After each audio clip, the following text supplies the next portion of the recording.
Hello everyone. Topics to be covered in video lecture. Example exercise 3.2.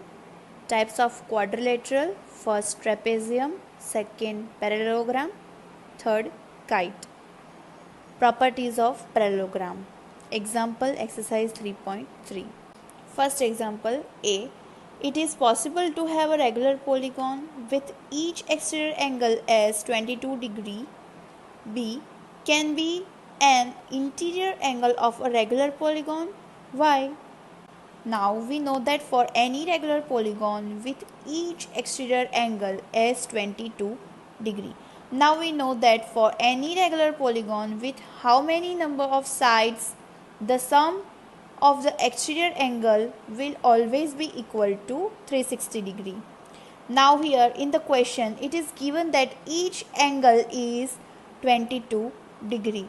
Now let us say that there are n sides of this polygon. So if the polygon has n sides, that means the polygon has n angles.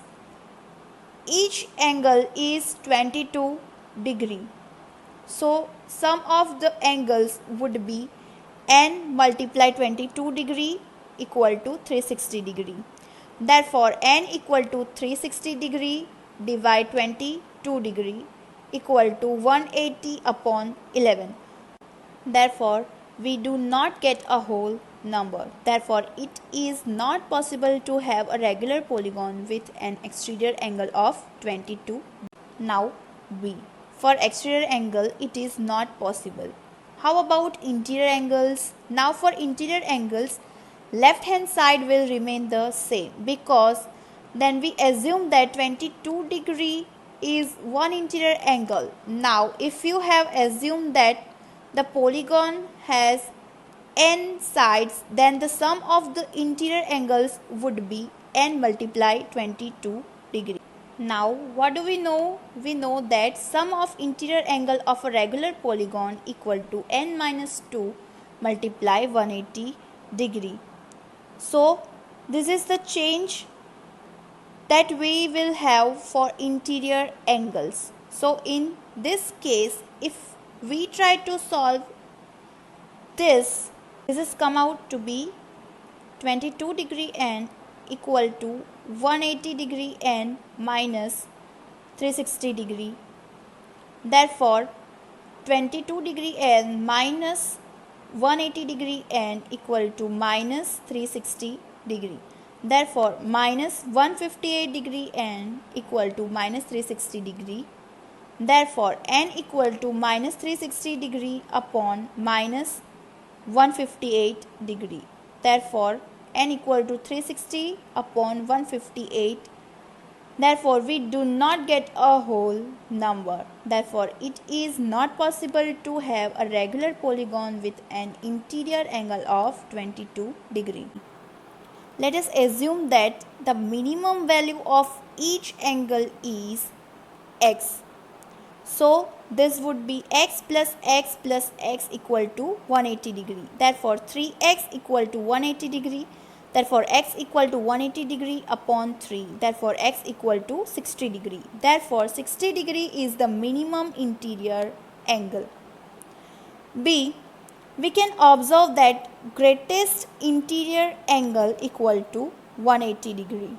Therefore 180 degree minus minimum interior angle is 60 degree. So 180 degree minus 60 degree equal to 120 degree. Therefore 120 degree is the maximum interior angle.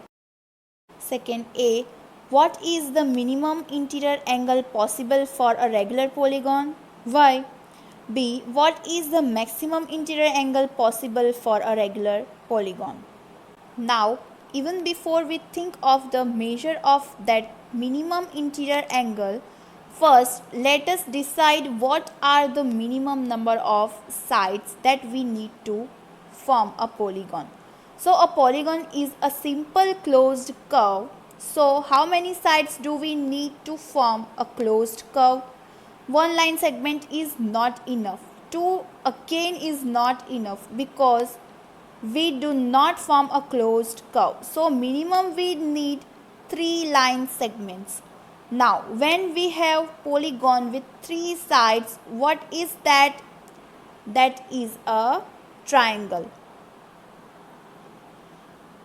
So basically the minimum number of sides that we need is 3. Therefore the minimum number of angles that we need is also 3.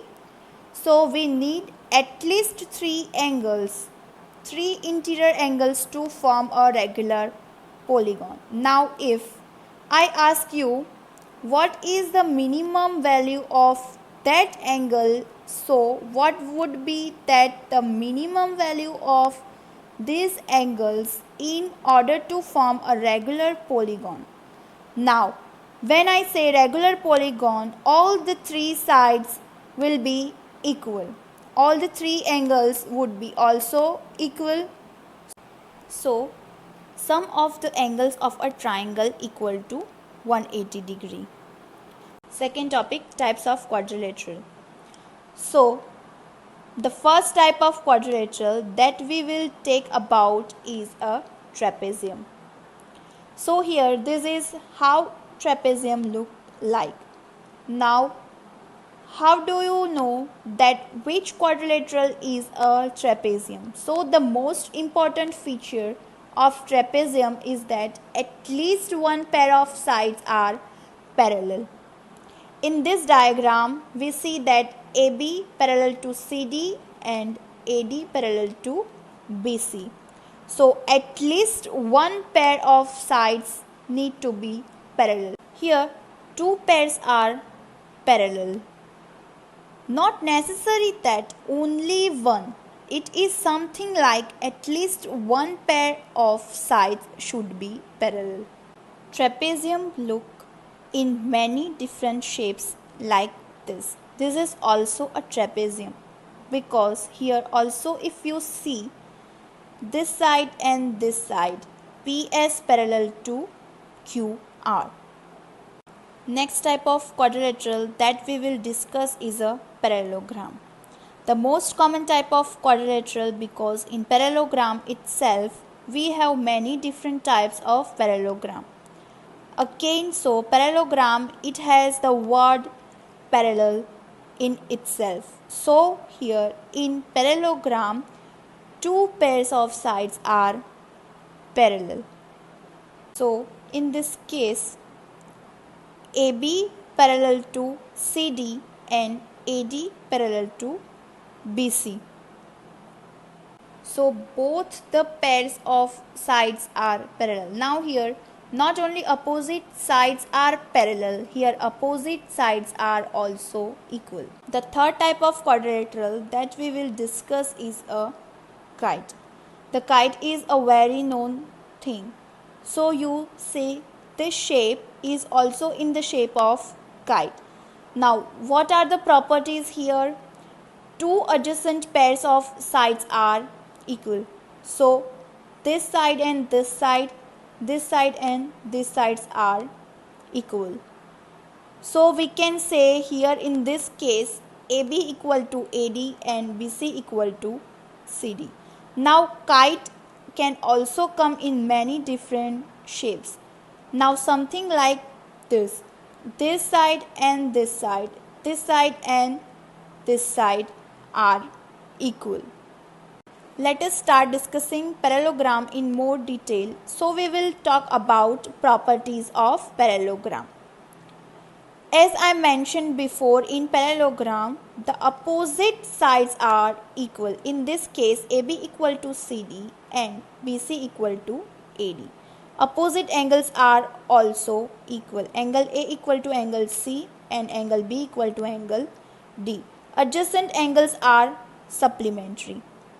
That is, the sum of the adjacent angles is equal to 180 degree. Now two angles are said to be supplementary if their sum is equal to 180 degree.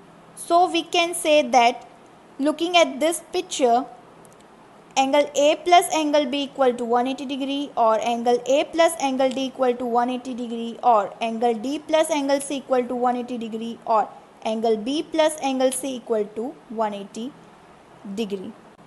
Diagonals bisect each other.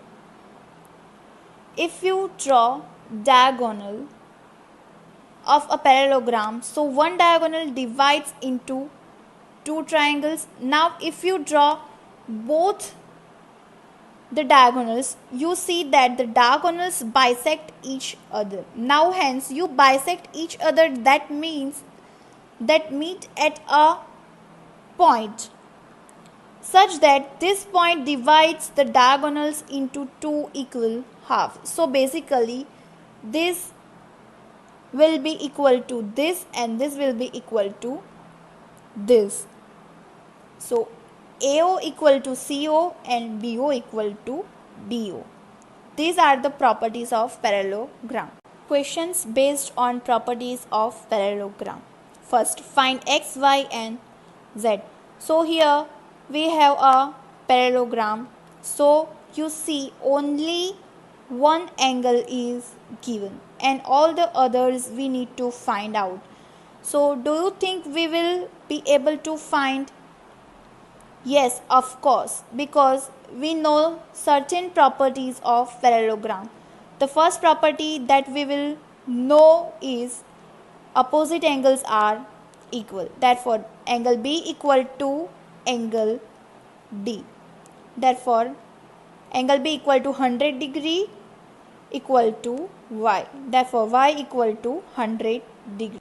The second property that we know is adjacent angles are supplementary. Therefore, angle A plus angle B equal to 180 degree.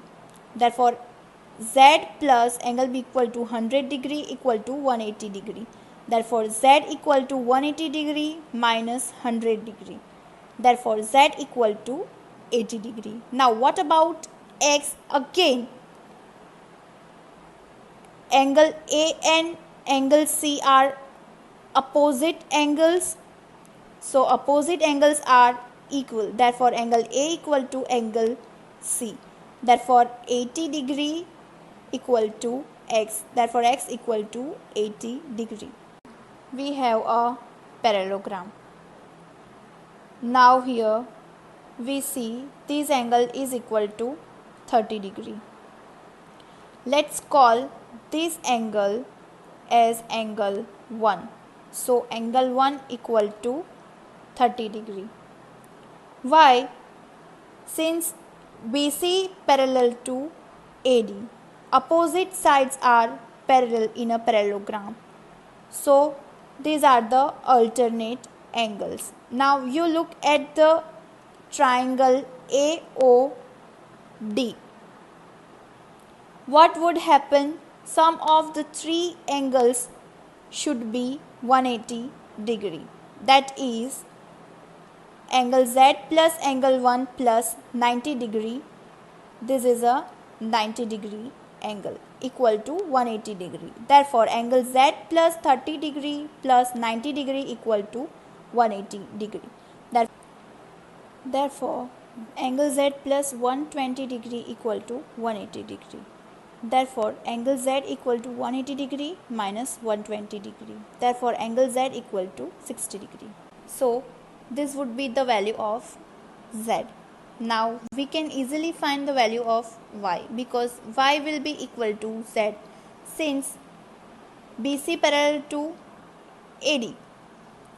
So, again, these are alternate angles. So, therefore, angle Z equal to angle Y. Angle Z equal to 60 degree equal to angle Y. Therefore, angle Y equal to 60 degree. To find out X, let us go to triangle BOC. So, in triangle BOC, sum of the angles of a triangle equal to 180 degree. Therefore, angle X plus angle Y plus 30 degree equal to 180 degree. Therefore, angle X plus angle Y equal to 60 degree plus 30 degree equal to 180 degree. Therefore, angle X plus 90 degree equal to 180 degree. Therefore, angle X equal to 180 degree minus 90 degree. Therefore, angle X equal to 90 degree.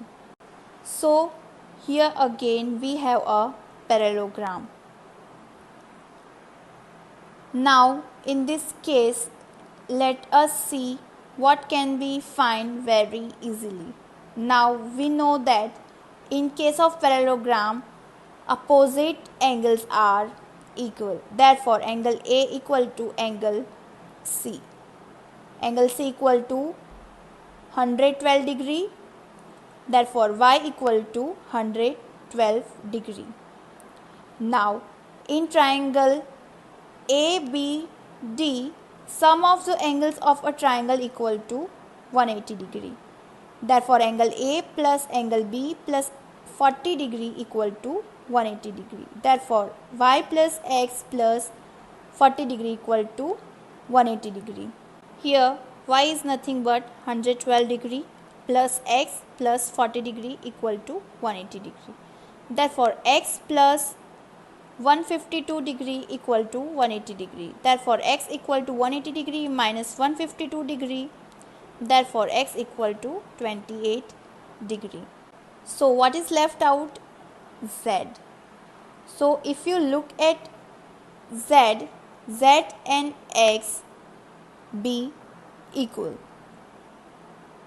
That is because AB parallel to CD. Alternate angles would be equal. So therefore angle X equal to angle Z. Therefore angle X equal to 28 degree equal to angle Z. Therefore angle Z equal to 28 degree.